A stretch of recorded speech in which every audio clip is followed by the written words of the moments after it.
So I didn't record it all yesterday. We got going again out east. Great day, fantastic yields. We made good progress, and then it rained yesterday evening. We didn't get much, maybe just a couple hundredths here, but it's enough to bring the humidity up and make it really tough to cut Milo. So rather than trying to power through this morning, we're just gonna wait and get started probably about 11 o'clock, which gives me enough time to get oil changed in my combine. We like to change oil every 300 hours, and right now it's sitting at like 258, which I do have some room, but while it's raining, you might as well take the time and drop it, because if we start to get busy, you'd hate to have to take the time then, and this gives me the great opportunity just to get her done.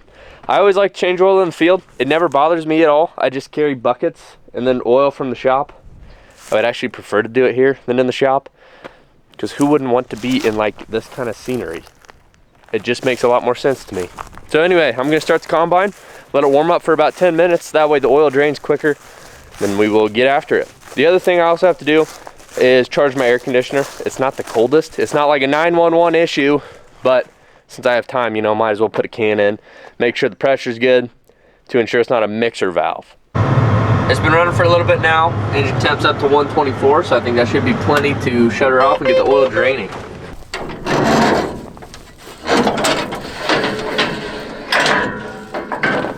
You guys about got dusted.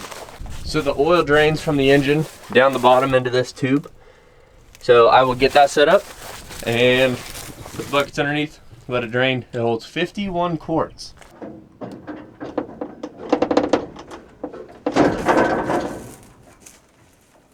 It's draining significantly slower than I thought it would. I definitely should have let the motor run for 30 minutes longer. Dad offered to start it on his way by, but I thought, you know, it'd be 40 minutes by the time I get to the combine before I drive all the way here. So I thought, well, it might be a little warm. I should have took him up on the offer. Lesson learned.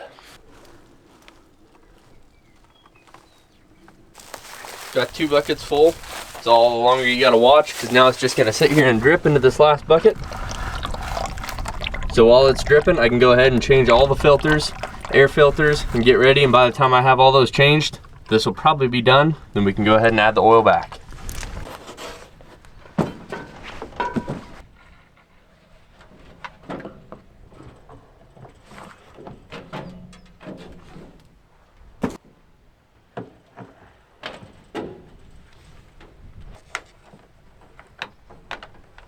Filters are changed, the oil is done draining. Hopefully you can see that. It's just barely dripping, so not too bad at all.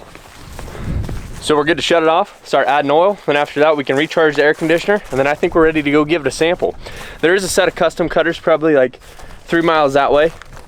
They did give it a shot, but I see that they're sitting again, so it must have been a little too wet, so we're still on really good time.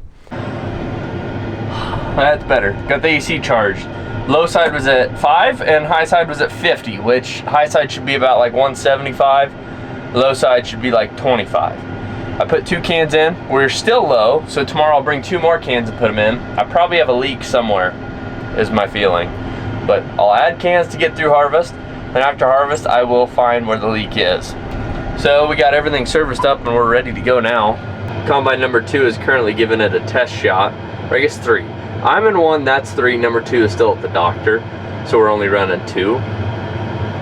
But depending on what that test goes, will be whatever we end up doing. I have a feeling it's dry enough, and we'll get rolling, get the show on the road. So this year in fall harvest, I've been running bushel plus mad concaves, which I am impressed with so far, but we're gonna do some drop pans between the 2 concaves. The other combine's running just your typical small wire. I'm running the mad concaves. On the floor, I have the bushels plus drop pan. I'm gonna go to the field and we're gonna put drop pans behind both of the machines and just kind of see what we're throwing out the back. You always count, you assume, you just feel like you're doing good, but until you actually put some math to it, really your just assumptions or guesses. So it'll be interesting to see the difference between these 2 machines as far as losses go. My goal is to be about like the 0.3 to 0.5 bushel an acre loss. To me, that's acceptable, especially for the crop that we're cutting right now. It's good. You might as well just go slow, keep it all in the machine. I know if weather's coming, you know, we might bump it up and we might say 0.7 is acceptable and get some more ground speed out of the combines. But as of right now, I think 0.5, 0.3, anywhere in that range, good enough for me. I've got the app pulled up on my phone ready to go. So all we gotta do is drop the pan, weigh it out, and make our assumptions. So the trick to the pan is to get it loaded up completely. So make sure your losses are where you want it and your engine load is where you want it. So I run mine right up to the yellow, make sure my losses are there in the green. You might not be able to see it. But then when you do, you get your remote, watch the red light. It clicked once and clicked twice.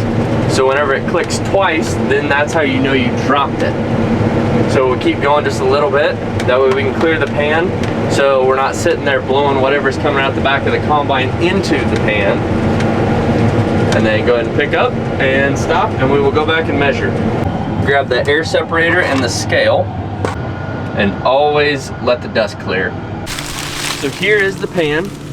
So now we will take all that's in there and then put it here in our air separator, clean it out and get the grain, and then we will weigh the grain. All right, so now that I have everything in the pan, we'll go ahead and try to scoop it up the best that we can. It's definitely damp. And don't spill any of the grain. That is probably the most important part. Like some of this big stuff, you know, you could pre-sort before you throw it in. Just make sure that there's no Milo in there before you do that. We might get dusted out by the other combine. That's almost a guarantee. Okay, so I was instructed, whenever you use this, don't look into it when it's on full bore, and also make sure it's off before you start it. And we can turn our fan speed up just a little bit, gradually increasing it.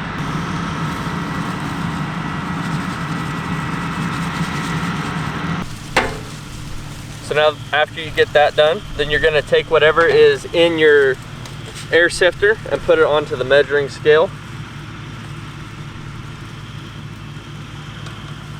Make sure don't forget any grain.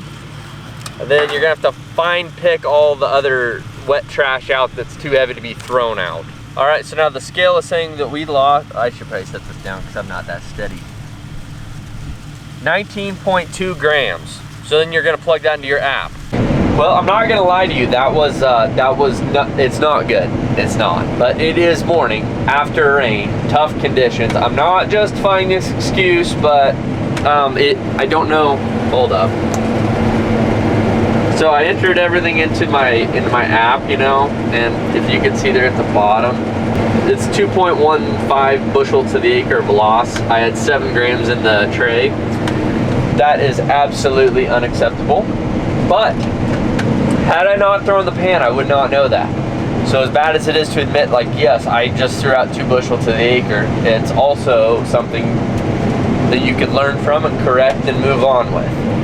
My sample so far is looking really good for being tough as it is. I sped my rotor up a little bit just to help get it out of the head. But there will be changes to be made. And also, nobody's perfect all the time in a combine. It's part of it, part of getting everything set, part of moving from condition to condition, field to field, crop to crop, day to day. Everything moves. Do not get in a combine and expect to be able to leave your settings the same from day 1 to day 45 or whatever. Adapt and overcome.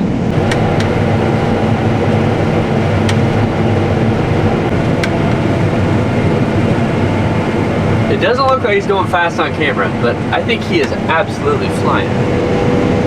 That is called keeping up with the bushels.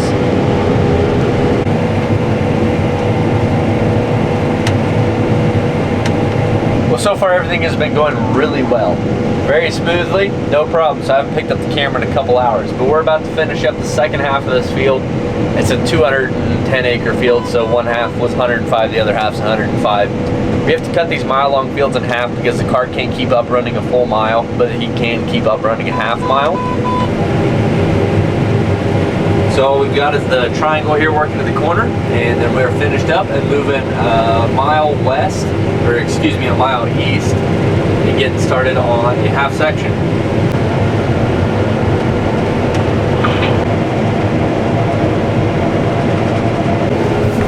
Well, we got moved over to the next half section, plugging away.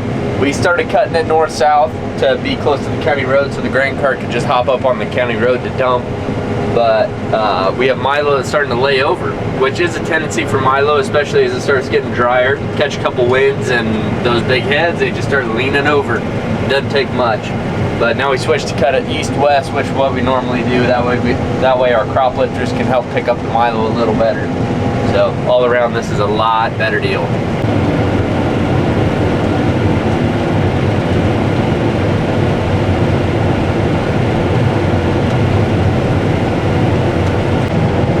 Now that is a load.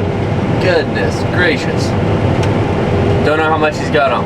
Well, I can tell you here. That's a load. That's a lot. That's only 1,000 bushel cart. So technically it should only hold like 62,000 when Milo is 61 pounds. So that's a big load.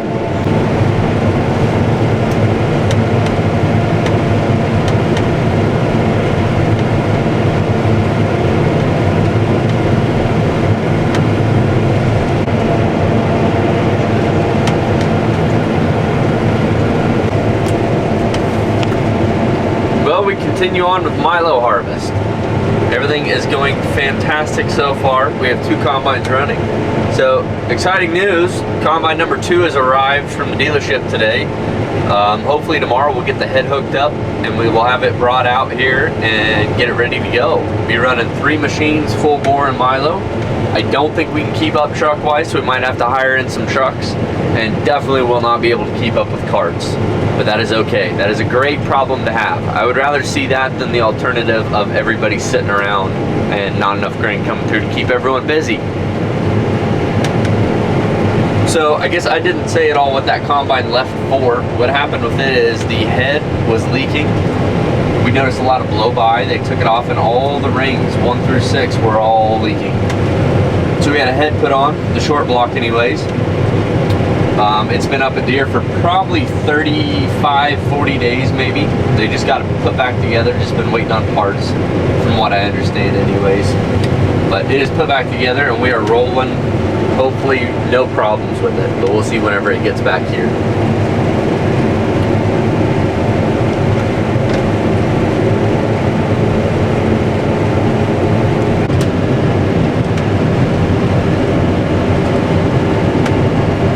So we're currently harvesting at about roughly 2,000 bushel an hour per machine. I don't know if you guys heard that, but I about plugged the combine. It was really close.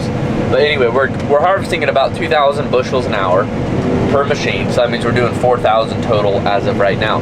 You stick one more combine in the mix and it runs 2,000 an hour. That means you're running 6,000 bushels an hour.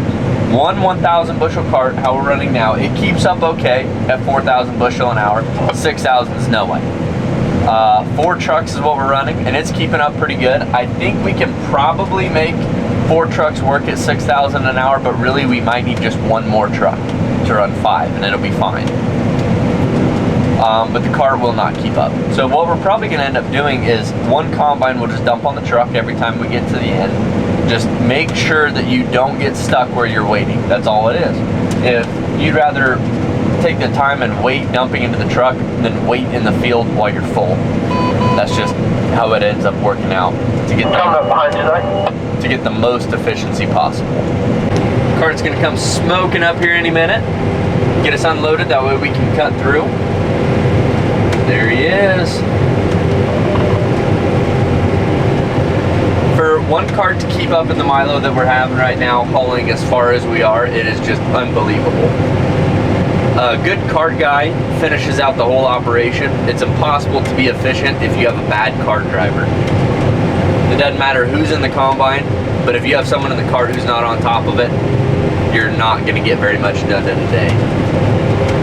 The unspoken hero of the harvest crew.